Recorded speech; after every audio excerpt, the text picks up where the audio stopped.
Este foi o último endereço que o cronista, jornalista, advogado, juiz de paz e policial rodoviário João Batista Denis Neto, o Jobanito, frequentou para exercer uma atividade profissional. No dia 23 de junho de 1998, véspera do dia de São João, ele esteve aqui, na sede do semanário, e como sempre fazia, deitou histórias a valer. Quem ouviu se lembra. Ele tinha uma aparência sisuda, né? Assim, uma pessoa muito séria, tradicional, né? Mas você conversando com ele, era uma figura, assim, muito humana, né? Muito tranquilo.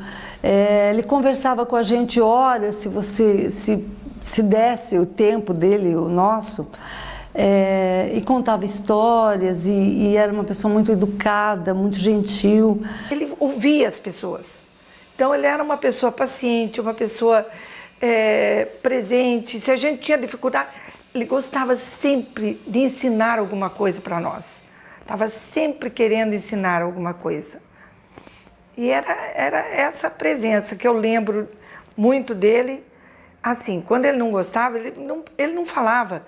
Ele olhava, a gente já sabia. Nossa, não tá gostando. Então, a gente já tratava de fazer ficar quietinho. Mas o que ninguém sabia e esperava era que aquelas eram as suas últimas horas de vida. Jobanito tinha 81 anos. E a mamãe passou na minha casa e falou assim: seu pai fez uma sacanagem. Eu falei: fez mesmo, não trouxe nem o pão. Ela falou: ele tá dormindo. Sabe o que é isso? Ele falou: sabe o que é isso, minha filha? É ficar até muito tarde, porque ele estava escrevendo. Ele fez palavra cruzada no dia. E ele fazia palavra cruzada. Ele ligava em casa quando ele não sabia responder alguma coisa. Ele ligava e queria que a gente fizesse junto. Era engraçado. Daí a minha mãe chegou lá, disse que olhou no quarto, ele estava dormindo. Não estava dormindo, já tinha até falecido. Aí, quando estava quase na hora do almoço, ela falou: vou chamar, o que é isso? Dormiu um pouco, tudo bem. Quando foi chamá-lo, ele não acordou porque não estava mais aqui. E ele veio trazer uma coluna dele, como sempre, numa terça-feira, e o mesmo comportamento, ele não deixava de me cumprimentar. Porque ele poderia chegar na recepção, entregar a coluna, ou chegar na redação, ele vinha, mas ele fazia questão de vir me cumprimentar, e sempre contava uma historinha. Eu: seu Jobanito, chega um pouquinho, toma um cafezinho, aquelas coisas. Não, dona Inês, já estou indo, e saía. E aconteceu a mesma coisa, na terça-feira, né? E já tinha sido digitada a coluna dele, que foi a última coluna, né? E daí, na quarta-feira, fomos normalmente para o jornal, por volta de 10 horas da manhã, eu recebo o telefonema da Dursila, filha dele, dizendo que o seu Jobanito havia falecido. Foi um choque, mas foi um choque, assim. Falei: não. No primeiro momento, eu não acreditei. Falei: não, ele deve estar com algum problema. Não, dona Inês, ele realmente, ele faleceu. Ele foi visitar o Chico no dia 23 de junho, que o Chico estava vivo e estava na Santa Casa. Ele foi visitá-lo, voltou e ainda comentou comigo: ah, coitado do Chico, não está muito bem. Bom, ele faleceu no dia 24 e ele estava bem. E o seu Chico faleceu no dia 25. Quer dizer, quando chegou lá, já encontrou com meu pai. Não deve ter entendido, mas já estava lá. E foi assim. E engraçado que ele faleceu no dia 24, que é dia de São João Batista, e ele era João Batista. Graças a ele, assim, hoje a gente sabe os nomes antigos da cidade, né, o funcionamento daquela época. Muita coisa, assim, ele fala sobre o Rio Paraíba, o Rio Limpo, onde eles tomavam banho, né? Eu acho que é de suma importância para Jacareí, ele não pode ser esquecido, As pessoas que amam essa cidade não podem esquecer do Jobanito, que foi uma pessoa tão importante para Jacareí, para a memória da cidade. Ele era a cara de Jacareí. Se você não estivesse em Jacareí e o conhecesse em outro lugar, conversando com ele você teria uma ideia de como ele era. Gostava muito da cidade, conhecia tudo da cidade, sabia os menores detalhes, buscava conhecer. Para você ter uma ideia, o que mais chama atenção numa cidade é o nome das ruas, principalmente as ruas que você não conhece, a cidade que você não conhece, tudo é novidade, quem é esse fulano, quem é aquele cicrano, né? Mas ele ia mais além de dizer quem era o fulano daquela rua, ele dizia como se chamava aquela rua antes, e você começa a ter uma outra visão mais humana da cidade através dos nomes antigos. Por exemplo, Rua da Prainha, Rua do Caranguejo, Rua da Cadeia, Rua do Capim. Rua do Capim é a Rua Antônio Afonso, né? Que é hoje é a Rua Antônio Afonso. Enfim, ele tinha essa facilidade de mostrar a cidade como o espírito da cidade, eu diria isso. Ele era o espírito da cidade, ele se identificava com o espírito da cidade. E em cima disso ele contava histórias muito interessantes. O que não faltam de Jobanito são histórias para se contar. Tanto passagens que ele próprio contava, como também sobre ele. Desde o início de sua vida, o senhor João Batista e a sua família batalharam para sobreviver. Trajetória que daria um livro, por que não?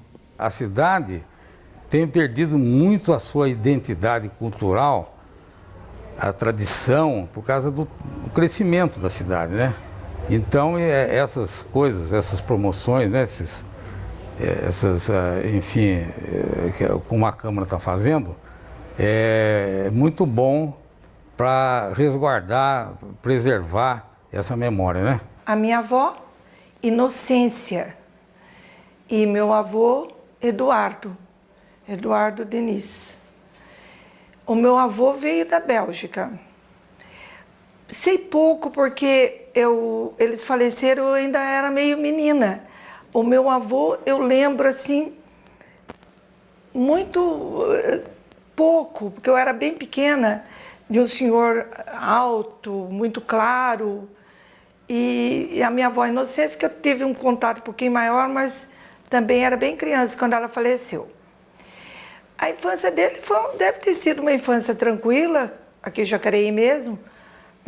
Meu avô era comerciante, teve loja de móveis aqui, e depois teve os prédios e tal, que ele alugou para o meu outro avô, chamado Augusto. Foi aí que os meus pais se conheceram. Eu trabalhei na Câmara Municipal aqui, né, onde nós estamos agora, e como eu trabalhava no setor de imprensa, a Câmara comprou um horário para divulgar os trabalhos dela, comprou na Rádio Mensagem hoje, antes era a Rádio Clube Jacareí. Só que não tinha quem fizesse, a Câmara não tinha verba para poder, não tinha disponibilidade de verba para pagar um locutor ou um produtor, para produzir um programa. Como eu trabalhava na imprensa, perguntaram se eu queria trabalhar. Eu nunca tinha trabalhado em rádio, eu tremia na frente de um microfone, né? E o diretor era o Darcy Reis, conhecido Darcy Reis, já falecido, e não queria perder, logicamente, ele vendeu o espaço, não queria perder a venda, precisava fazer o programa. Aí ele falou assim, o que ele fez? Me deu um horário. Falou assim, Veloso, faz o seguinte, você depois da Voz do Brasil, na época acho que já era a Voz do Brasil, a Voz do Brasil terminava ali por 8h30 e a rádio ficava até meia-noite e não tinha programação, programa fixo, né? Falou, eu vou te dar esse horário das 8h30 até a hora que a rádio fecha e você faz o que você quiser, para você ir e treinando em microfone, né? E olha, pode ficar sossegado que ninguém escuta. Ele mesmo falou, o próprio diretor, ninguém escuta porque é horário de novela, alguém vai escutar a rádio? E um dia, logo no início, eu levei o Jobanito, que eu já o conhecia, para ele falar sobre as ruas da cidade. Então, quem foi Alfredo Schurig? A Rua Antônio Afonso, que quer dizer, a Rua fulano de tal e tal, e foi por aí. Começou a tocar o telefone Porque ele começou a falar o nome das ruas e quem morava nas ruas também, né? Porque não só ele falava o nome da rua, como uma pessoa importante que eventualmente tenha morado numa determinada rua. Ah, mas aí o telefone tocou, nós fizemos o programa das 8h30 à meia-noite sem as músicas, não deu para entrar música porque o telefone tocava, e continuamos no dia seguinte para terminar o programa, para você ver tanto a audiência da rádio quanto o interesse das pessoas pelo nome das ruas, porque cada um queria que falasse da sua própria rua e tal, tudo mais. Então, daí a gente... Mas aí eu já estava mais solto, né? Eu já não tinha mais medo do microfone e aí a coisa aconteceu. Eu conheci o Jobanito quando eu fui morar lá no Jardim Liberdade. Então, nós tínhamos a praça e eu morava desse lado e o Jobanito do outro lado da praça. Éramos vizinhos. E todo final de tarde o Jobanito ficava na praça.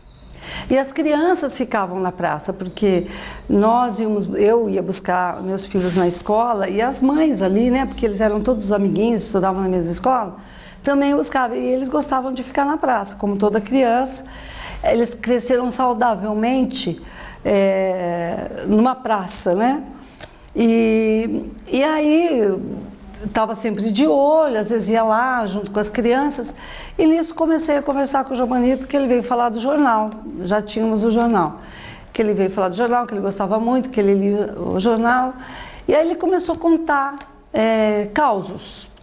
O senhor Jobanito, ele era um contador de causos, né? E ele começou a contar histórias. E eu comecei a achar muito interessante as histórias que ele contava. Ele falava histórias da rua e contava também causos, né? Tinha umas histórias que ele contava tenebrosas, também dava medo. Eu conheci o Jobanito no jornal O Combate, aqui atrás da Matriz, em 1968, quando ele escrevia lá, ele colaborava. Depois ele foi ser jornalista responsável, porque a lei de imprensa, a ditadura editou a lei de imprensa e essa lei exigia um jornalista profissional. E ele, como tinha obtido o registro em 69, e era o único da cidade que tinha esse registro, então ficou com ele detinha uma espécie de monopólio do jornalismo profissional na cidade. Então ele era jornalista profissional e quem não tinha o registro escrevia normalmente, mas ele dava o nome pro jornal. Depois ele foi dar para o Jacaré, depois ele deu para o Diário de Jacareí, até que depois a situação se regularizou, o governo abriu prazo para aqueles que já exerciam a profissão, e aí começou, daí os outros jornalistas puderam ter a oportunidade de editar profissionalmente, né, com todas as garantias da lei, o jornal em que trabalhava, que foi o meu caso. Eu conheci pelos jornais, que eu sempre colaborei com o jornal, ele sempre escreveu no jornal Combate, mas escreveu em outros jornais também, mas especialmente no jornal Combate ele tinha uma coluna de crônicas e religiosamente toda semana saía a crônica do Jobanito.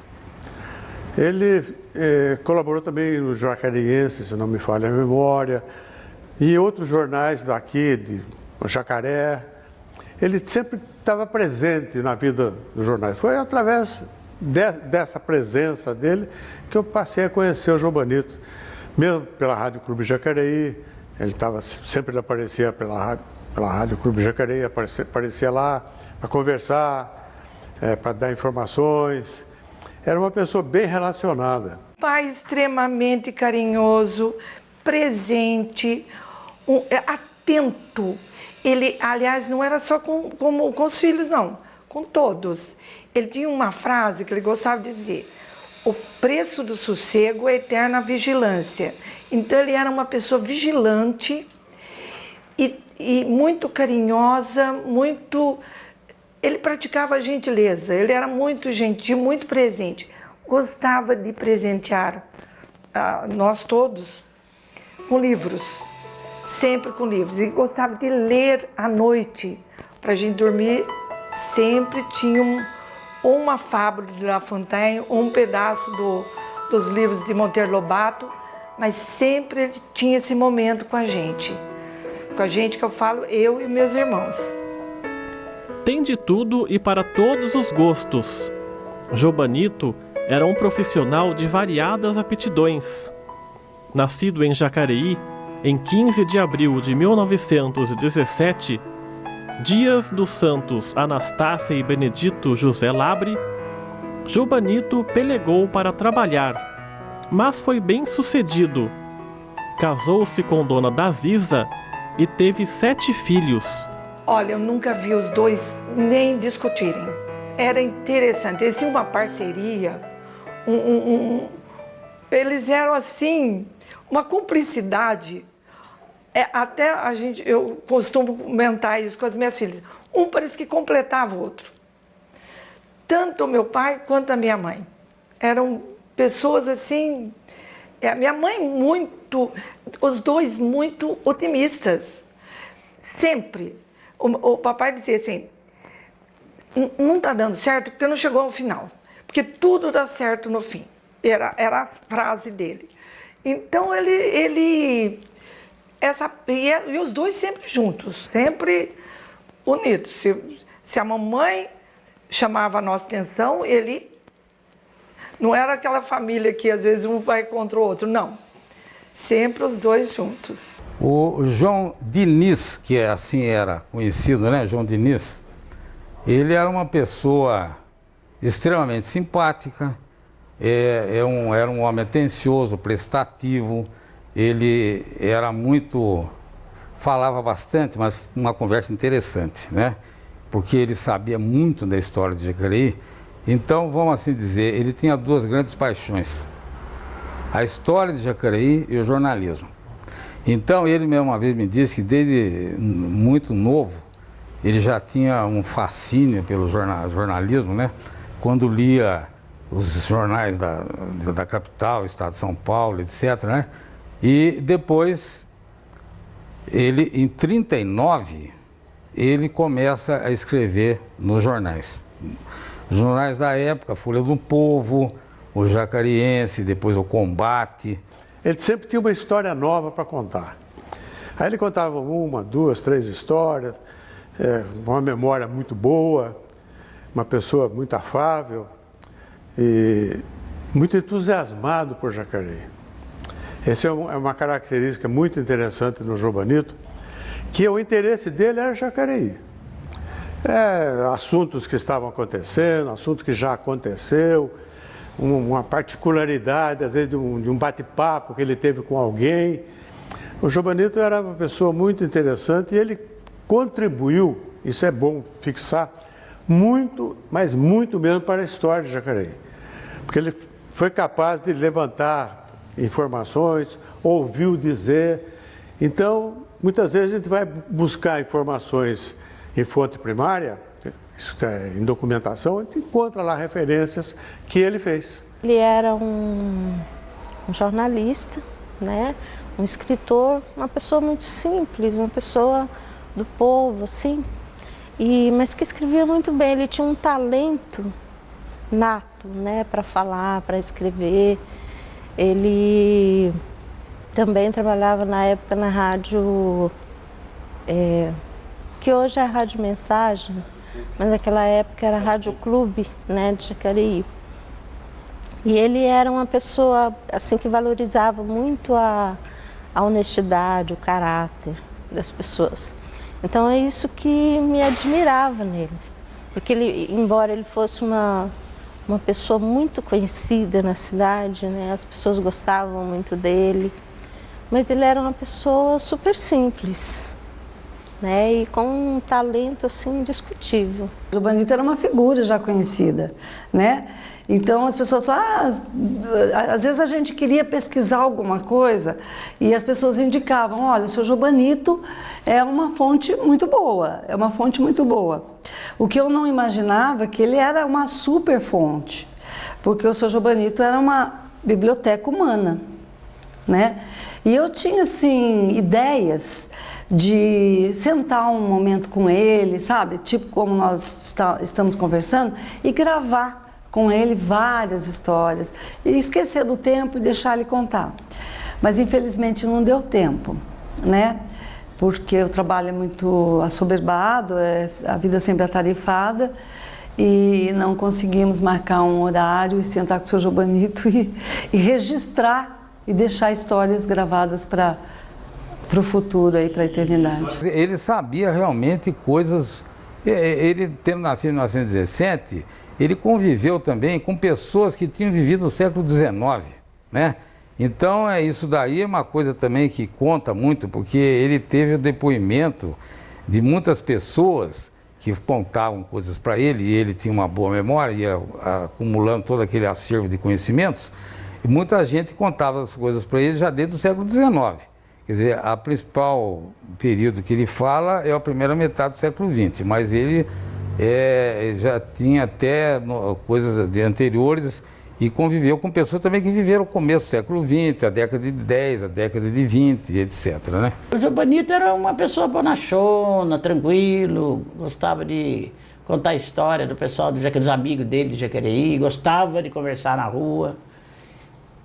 E ele até resolveu, naquela época, ele resolveu escrever sobre os nomes de rua. Daí ele pegou e falou assim, olha, eu vou escrever sobre as pessoas que deram o nome de rua de Jacareí para que as pessoas possam conhecer. Daí eu sugeri a ele esse nome, né, Crônicas do Cotidiano. E aí ele começou a escrever. Que era no diário já ou era outro jornal? Já era no diário. Já era no diário, ele começou a fazer. E ele escrevia à máquina, e ele escrevia com papel carbono, 2 vias, uma ele entregava na redação e a outra ele arquivava, para não perder o original. O olhar pungente e perspicaz, João Batista também empregava suas peças. Sabia usar a voz gutural e refinada a seu favor, mas não para amedrontar, mas para divertir a si mesmo e aos demais ao seu redor. Eu tinha uns 11, 12 anos, mais ou menos, gostava muito de gibi e estava no sebo, aqui no centro de Jacareí, pegando os gibis lá, escolhendo e tal, e fui pagar. Estava na fila do caixa, de repente um senhor apareceu atrás de mim, assim, mais alto do que eu tinha 12 anos, me cutucou assim. Não conhecia esse senhor, me cutucou assim e perguntou, o que houve? Fiquei olhando, virei assim, olhei, fiquei olhando para a cara dele, sem saber o que responder. E fiquei um bom tempo assim, e ele, o que houve? Eu falei, eu não sei. Aí ele olhou para mim e falou, o ouvido. Putz.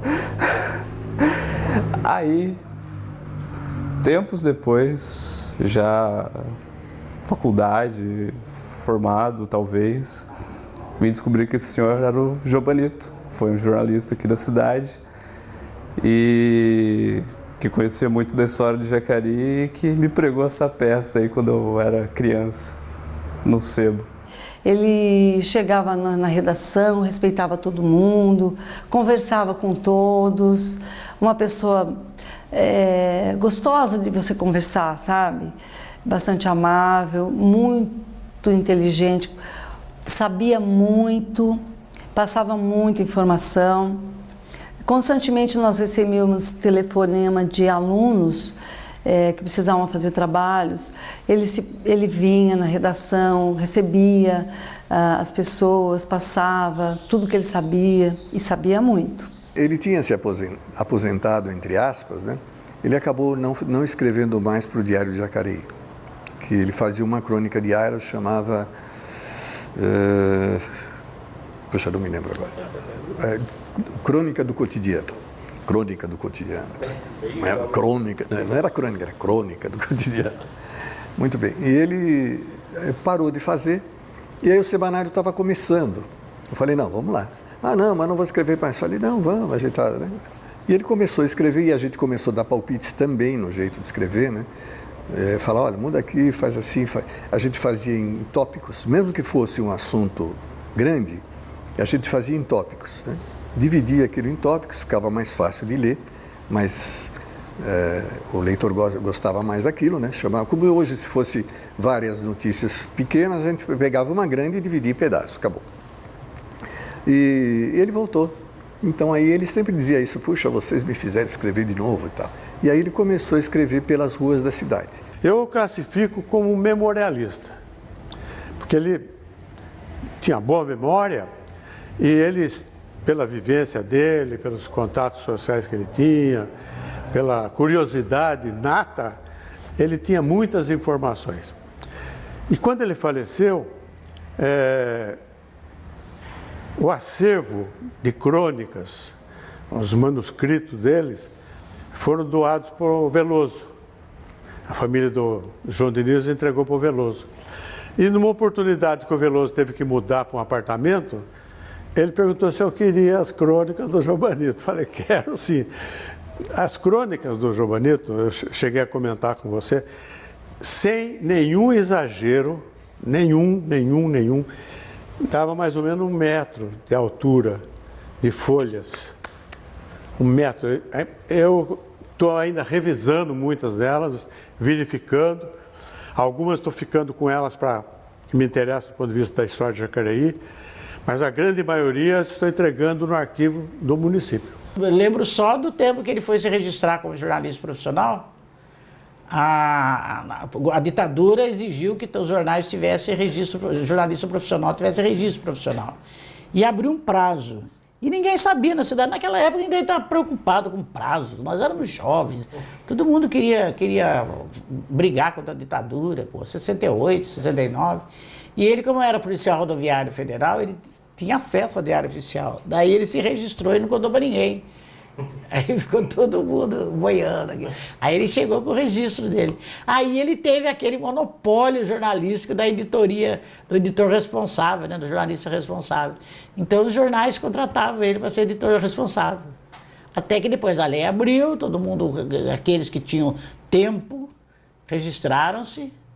E aí normalizou a situação. Ele era otimista, era alegre.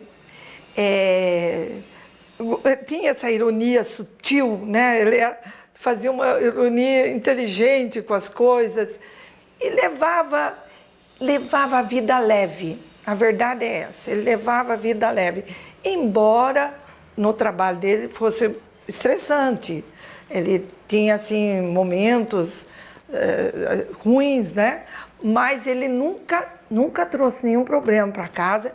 Ele chegava, estava sempre na brincadeira, estava sempre alegre, gostava de proporcionar passeios para a gente. Chegava, às vezes, cansado, 8 horas da noite de sexta-feira, e falava para minha mãe, vamos fazer um piquenique? Vamos para a ilha de Paquetá? E a gente saía, tudo de ônibus, enfim, ele não tinha tempo ruim. Não se estressava com as coisas. Eu ouvia ele na rádio, lia as crônicas dele, inclusive já tinha lido o livro dele Pelas Ruas da Cidade, tinha muita admiração já por ele, então eu poderia ter escolhido outro, mas escolhi o Jobanito sempre. Nós morávamos na 7 de abril, que depois virou Vicente Esquerma. E ali passava boi, passava boiada, passava tudo, né? Passava cavalo e tal. Estava passando umas vacas lá, e uma vaca soltou uma sujeira em cima do meu pai, que sujou a roupa, que teve que voltar e trocar de roupa. Aí, ele lá em São Paulo, cara, olha a vaca, com bilhete. Ele falou, só de desaforo vou comprar. E ganhou. Que engraçado, quer dizer, a vaca que avisou.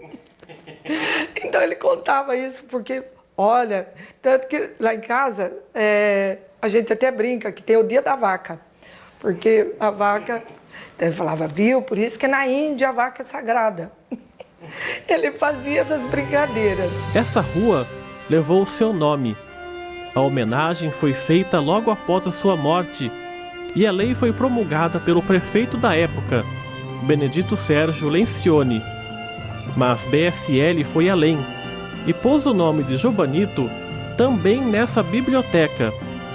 Gestos que ilustraram e deixaram a imagem do cronista de Jacareí mais polida. Eu acho até que por força do cachimbo na boca torta, né? É o seguinte, que ele era revisor. Ele foi revisor da Revista dos Tribunais. Revista dos Tribunais, para quem não sabe, existiu, e acho que existe até agora, só que agora é eletrônica. Mas essa revista compilava todos os casos do Brasil passados pela justiça. Então, uma revista de um mês, por exemplo, formava um livro grosso, né? Então, todos os casos, todas as sentenças judiciais eram publicadas naquela revista, que os advogados consultavam. Quando tinha um caso que ele desconhecesse, ele consultava a revista dos tribunais para saber como resolver, para como tratar aquele assunto. E ele era revisor. Então, você imagina, né? Linguagem jurídica, né? Sentenças de juiz, defesas de advogado, que cita o jurista tal e tal. Aquilo deve ser uma coisa bastante clássica, bastante empolada. E ele pegou essa linguagem. Então, ele conversava com você, até no café, usando esses termos naturalmente. Ele não forçava para fazer isso. E quando escrevia também, né? E sempre teve um interesse pelas coisas da cidade, procurava se informar, conversava muito com as pessoas. Aí ele passou também esse acervo de conhecimento sobre essa matéria, ele passou a colocar nos artigos que ele escrevia em jornal, né? E ele escreveu até, sim, a vida toda, né? O último jornal para o qual ele escreveu foi o Semanário, né? E até a coluna dele tinha o mesmo nome pelas ruas da cidade. Ele não era um jornalista em si, ainda porque ele fazia o estilo Não Me Comprometa, né? Então era um estilo, ele era uma pessoa acordada, era amigo das pessoas, se não me engano ele era do Lions.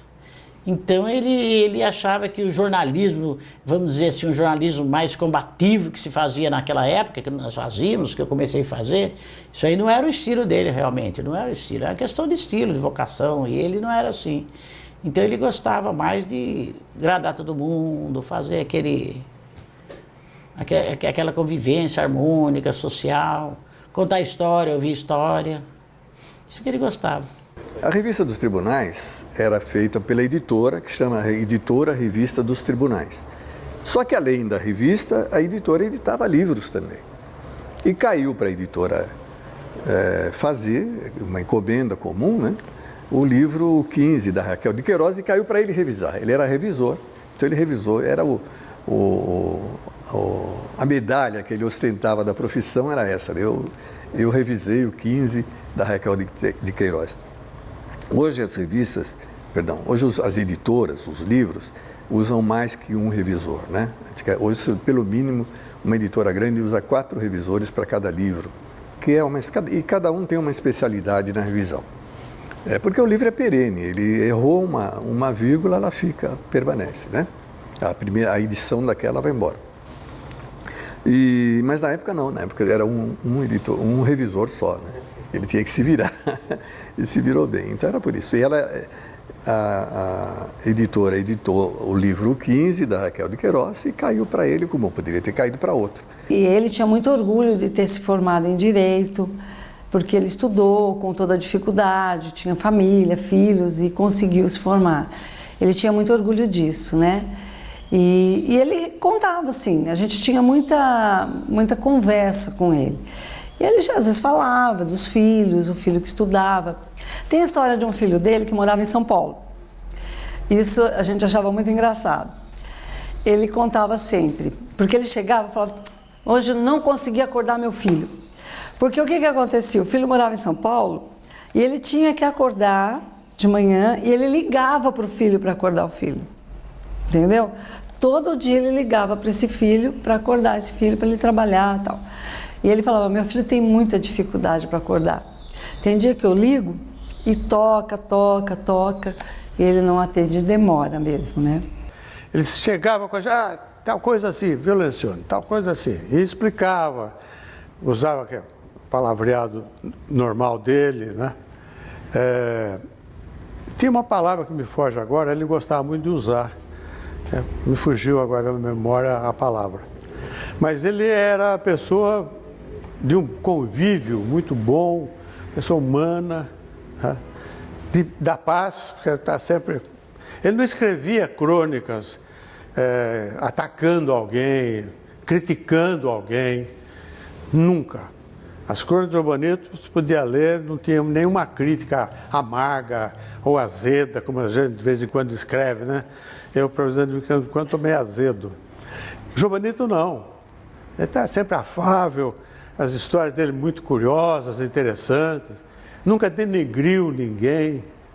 Então, o Jobanito era esse tipo de pessoa. Na academia a gente tem 30 patronos.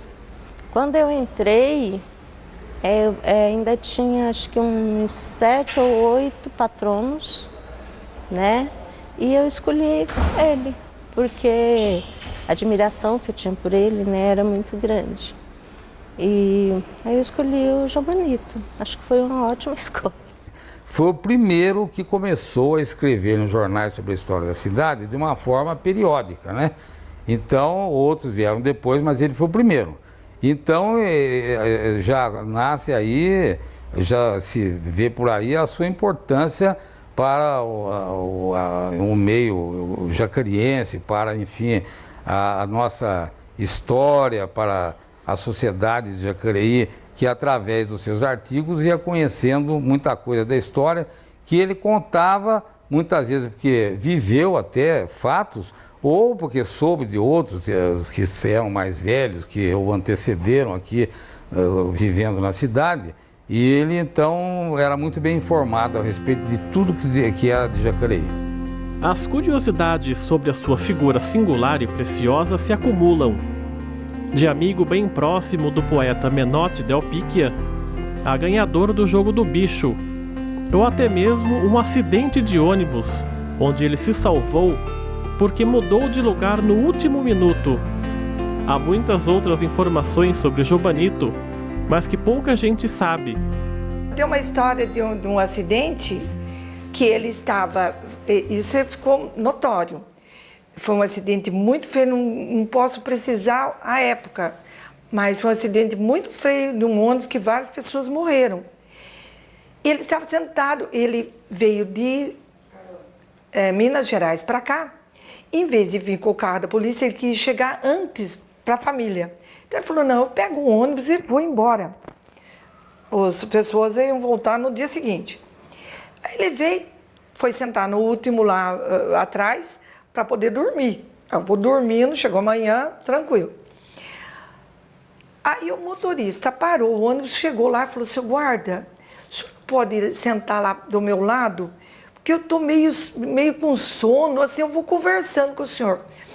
O meu pai, na hora, disse que ficou, meu Deus, eu querendo descansar, agora eu vou ter que ficar conversando, né? Mas pegou prontamente e foi lá. Pois olha, não demorou muito, 10 quilômetros à frente, veio, eu acho que foi um caminhão, pegou a parte traseira do ônibus e várias pessoas, inclusive, morreram. E o meu pai não aconteceu nada com ele, ele acho que ajudou a acudir as pessoas, ele que tirou. Então ele acha que isso foi, para ele na época, foi como um milagre. Porque foi uma coisa... Bateu no lugar onde ele estava sentado. Aonde ele não sumiu o lugar que ele estava sentado. Teria morrido mesmo. Fala-se João Diniz, né? Todo mundo falava, meu pai falava, eu mesmo, o seu João Diniz e tal. Mas, o que acontece? O nome dele, porque o avô dele veio para cá no século XIX para trabalhar na malharia Nossa Senhora da Conceição. E migrou da Bélgica para a cidade de Jacareí. Agora, a Bélgica é um país que até hoje tem uma característica, e até o Vizet até está fazendo até talvez um movimento separatista, porque tem uma parte que é alemã, fala o flamengo, que é uma língua irmã do alemão, do holandês, etc., né? Uma língua de origem germânica, e fala o francês. Então, o avô dele era Jean-Baptiste Denis. Por que Denis? Porque o S final não se pronuncia no francês, então Denis. Agora, qual é a confusão? A confusão é com um sobrenome em português muito comum, que é Diniz, como o Abílio Diniz, o dono do supermercado Pão de Açúcar, né? Abílio Diniz. E esse é de origem portuguesa, né? E Portugal teve até um rei também, Dom Diniz e tal. E se escreve diferente, escreve D-I-N-I-Z. O dele é D-E-N-I-S. Então, a pronúncia certa seria Denis, né? Mas sempre fazendo essa mistura com o Denis do português, ele era conhecido como João Diniz, né? Que aquilo fazia parte integrante da vida do Jobanito. Ele não era um que escrevia de vez em quando, não, ele escrevia sempre. Era o dia a dia, era o feijão com arroz do Jobanito. E ele tinha essa característica muito interessante. Eu não peguei até hoje uma crônica do Jobanito que ele estivesse falando mal de alguém, ou num tom assim, depreciativo. Da sua história, né? Sempre contando a história, alguma faceta da história, alguma curiosidade, alguma coisa assim muito peculiar da época. Ele, por exemplo, escreveu algumas crônicas sobre tipos exóticos aqui de Jacareí, né? Vários tipos ele escreveu. Tinha um que morava na cadeia. Ele contou a história toda, ele contava isso aí. E além de ser um pesquisador, né, ele tinha assim, ele era um arquivo vivo, né? Como ele nasceu aqui em Jacareí, então ele falava muito da Jacareí, da infância dele. Quem não tem saudades da infância, né? E ele relatava nas crônicas dele, né? No livro dele fala muito assim do Jacareí antigo, que nós não conhecemos, né? Mas de uma forma assim muito bonita, né? Mágica, né? Era aquela cidadezinha lá do tempo dele, e ele falava de um jeito que encantava, né? Que encantava a gente. Ele sempre fala assim que ele era uma pessoa que ele tinha a 4ª série primária, né? E ele tinha, devido ao conhecimento prático dele, ele tinha um cargo que ele era policial rodoviário. E um dia fizeram lá um levantamento das pessoas que tinham cargo e descobriram que ele tinha 4ª série primária, como todos os outros que não tinham cargo nenhum. E aí falaram para ele, você é um analfabeto, você só é um analfabeto como os outros que trabalham na rodovia. E daí ele falou, quer dizer que 4ª série primária, eu fiz a 4ª série, eu aprendi latim, francês, trigonometria, matemática, português, eu falo muito bem, eu escrevo muito bem, eu sou um analfabeto. Aí ele falou, não, isso eu vou provar para eles que eu não sou. Daí ele fez um curso de madureza, que eu não sei muito bem o que é, mas ele explica aí na entrevista dele que foi o ministro Jabas Passarinho que tinha feito esse projeto, onde as pessoas poderiam estudar e ir lá fazer uma prova. E ele fez essa prova e conseguiu um diploma, né, do ginasial e do colegial, e prestou vestibular para direito, e ele estava com 65 anos e ele conseguiu se formar em direito. Ele era formado, não tinha OAB, mas assim, em pouco tempo ele conseguiu provar que ele não era nenhum analfabeto, como falavam, né? E ainda fez um curso superior de direito, do qual ele tinha um imenso orgulho. E eu sempre me lembro dele chegando no jornal, que ele datilografava as colunas dele. Sabe aquele papel amarelado de antigamente? Então ele tinha a maquininha dele e ele fazia a coluna dele na máquina de escrever. E vinha e a gente digitava o que ele trazia, né, lógico. Então ele chegava toda terça-feira de manhã, por volta de 11 horas no semanário, ele batia na minha porta assim, bom dia, dona Inês. Ô, seu Jobanito, bom dia. Entra. Ele, não, dona Inês, eu sei que a senhora está tarifada e eu não quero atrapalhar. Eu vou ser rápido. Só vou contar uma coisinha para a senhora. Pois não, seu Jobanito, senta, seu Jobanito. Não quero. Aí ele começava a contar a história. E aí ele ficava meia hora, 40 minutos. Ele não entrava, não sentava, mas contava a história, né? Então sempre ele tinha uma história diferente para contar. Então a história que ele conta não é uma história oficial, digamos, aquela história toda que obedece regras de informação, de pesquisa. Não, ele contava fatos eu não vou dizer causos, porque é uma coisa já muito batida, mas fatos que aconteciam no dia a dia da cidade, que eram muito interessantes, né? Por exemplo, os quatro cantos. Por que se chama quatro cantos? Porque as ruas foram se encontrando ali e elas não se cruzam exatamente, ficava toda disparatada, né? E ali depois tinha a casa da esquina, que hoje é a Rua 15 de Novembro, com a Rua Antônio Afonso, que é do Dr. Pompílio Mercadante, que foi um médico que não era médico, se tornou médico depois, ele era um prático. Na época você não precisava ser médico para exercer a medicina, né? Depois ele se formou farmacêutico, se não me engano. E ele doou aquela casa para um centro de saúde. Então ali deveria ser um centro de saúde, porque ele testamentou isso. E gostava de ajudar muitas pessoas. E como advogado, eu não vi meu pai cobrando.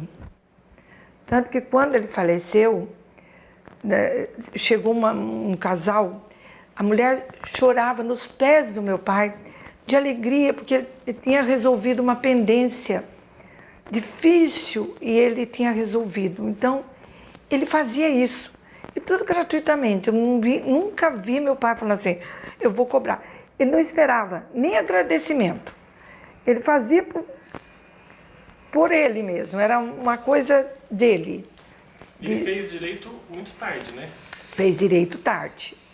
Mas ele sempre estudou, tanto que ele fez o curso brilhantemente, com todas as honrarias lá na faculdade, sempre chamavam, porque ele sabia. Ele só não tinha o diploma. E aí, quando surgiu a ideia de editar o livro pelas ruas da cidade, até porque nós vimos que ia ter uma boa adesão, que as pessoas gostavam das colunas dele. As pessoas colecionavam a coluna dele. Então, todo mundo queria ler as histórias da cidade. Como até hoje. Hoje, muita gente procura o livro, que eu tenho mais uma safra aqui, justamente para saber as histórias que foram contadas como nunca ninguém contou. Porque é contada de maneira diferente. É a história da cidade que foi contada de uma maneira diferente. E tem muitas particularidades que muitas pessoas não conhecem. E o Jobanito conhecia. Pelas ruas da cidade, Jobanito perambulou e guardou na memória fatos, rostos, contos e trajetórias. Um simbolismo que vai além do amor por Jacareí e passa década por década pelos personagens e personalidades que marcaram a vida do município. Jobanito traduziu tudo isso de uma forma brilhante para todos nós.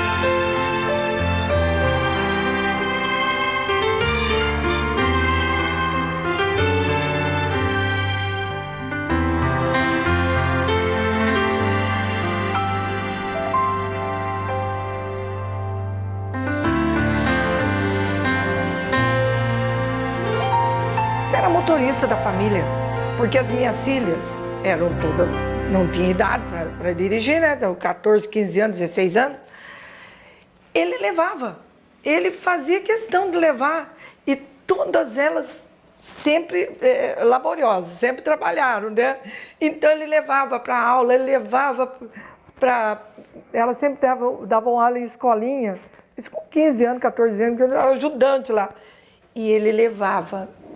Então, eu lembro que no dia que ele faleceu, a outra minha filha, Betel, ainda falou, ai, graças a Deus que tem o vovô, que estava com 81 anos, mas dirigia, tranquilo, graças a Deus que tem o vovô que me leva.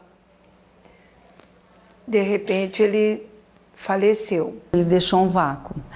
Como eu disse, vou repetir, o seu Jobanito, ele era uma biblioteca humana. Não tinha um assunto que ele não respondesse para você. Dúvidas? Ligue Jobanito. Era bem assim. E eu vivia ligando para ele. Seu Jobanito, isso. Português, ortografia, história, tudo.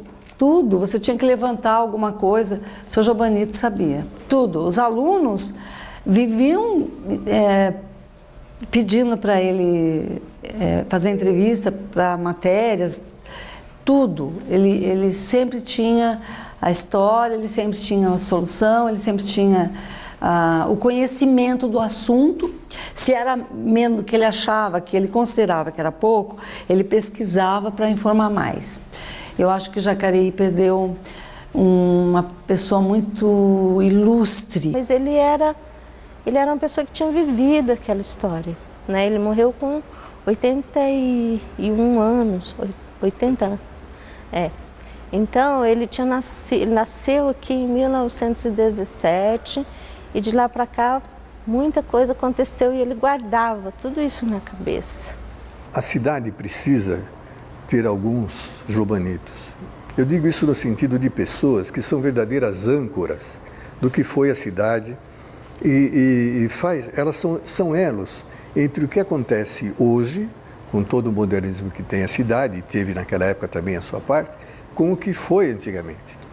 Porque você não pode perder esse vínculo, né? Como eu disse, as cidades quando começam, Jacareí começou como uma vila, elas se identificam de uma maneira, de um bloco completo.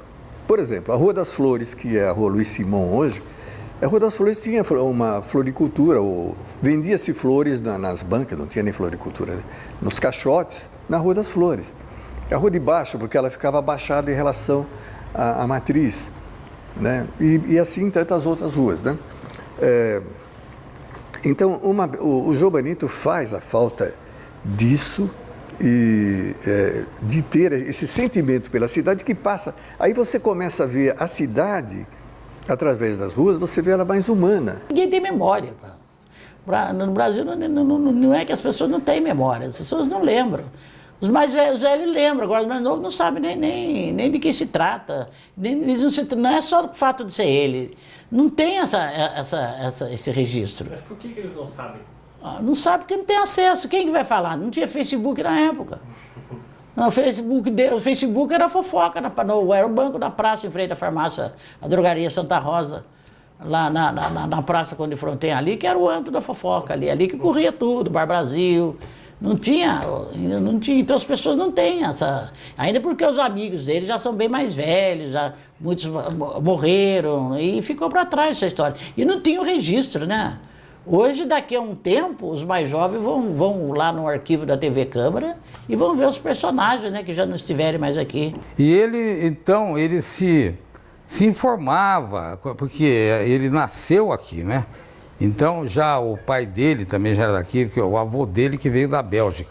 Então, ele sendo daqui, conhecendo todo mundo, e ele estava sempre se informando sobre todos os acontecimentos da cidade, o que tinha se passado em várias épocas, né? Sobretudo o século XX, né? Metade do século XX, né? Então, esse era o senhor Jobanito. Interessante é o seguinte, Jobanito, né? Esse foi um pseudônimo para escrever um pseudônimo jornalístico, né? Que ele criou, de João, Ban de Batista, N de Deni, e depois o Tô de Neto, né? Então são sílabas do próprio nome dele que deram a palavra Jobanito. A gente não sabia, nem minha mãe sabia, minha mãe saiu para ir à feira e ele ficou de buscá-la. E a minha mãe... Ele levava pão todo dia, de manhã, e a gente sentiu falta. Ah, é? E ele levava pão todos os dias, ele fazia isso. Ele levava pão para mim, para os meus irmãos, cada um na sua casa, para as minhas tias, que eram irmã dele, que estavam vivas, né, que agora só tem uma viva. Ele levava o pão. Depois, para minha sogra, para o meu sogro, ele levava pão para todo mundo. Levantava cedo, ia lá, Padaria Paris ou Padaria do Guerra, comprava bastante pães e ia entregando. Interessante. Fazia isso espontaneamente. Ninguém pedia nem nada, era dele. Doado. Quem sabe da importância do Jobanito seriam pessoas da faixa dos 50 anos para cima. Vamos dizer que os jovens, né, abaixo de 50, essas pessoas não têm tanta lembrança do Jobanito. Inclusive os mais jovens, muito menos ainda, até da figura dele. Eu acho que o programa que vocês estão elaborando realmente é muito importante resgatar essa imagem do Jobanito. Não sei se vocês têm alguma coisa gravada dele. Se tiver, é interessante, porque esse contato com a pessoa do Jobanito é fundamental. E é uma pessoa que não pode ser esquecida, porque ele contribuiu e muito para a nossa história. Muito mesmo. Então, eu só posso louvar a iniciativa de rememorar a presença do Jobanito nesse centenário, que se ele tivesse vivo, tenho certeza, ele estaria contando muita coisa a mais. Já está andando aí pelas ruas, né? Quem sabe a gente encontra com o Jobanito por aí.